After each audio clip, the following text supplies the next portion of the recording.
Гульчиев, судья международной категории, арбитр Виктория Барашкова, судья всероссийской категории, боковой судья Александр Кузьмин, судья международной категории. Победитель, призеры весовой категории до 86 килограммов. Просьба пройти для построения, для церемонии. Participants in award and medalists in weight category 86 kilos, please prepare for award ceremony.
Поединок за первое место, весовая категория до 74 килограммов, ведут в красном трико Асхаб Хаджиев, представитель команды Республики Казахстан, и его соперник в синем трико, представитель команды Республики Бурятия Тамир Ишенимаев, кандидат в мастера спорта, победитель первенства Дальневосточного федерального округа, бронзовый призер первенства России 2023 года. Тренируется в Республиканской спортивной школе Олимпийского резерва Республики Бурятия. Тренеры Болот Баясхалонов, Жабхалан Цымпилов, Батар Базаров.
весовой категории до 74 килограммов победу одержал Тамин Ишенимаев, Республика Бурятия, и становится обладателем золотой медали.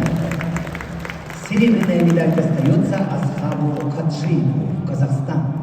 In weight category 74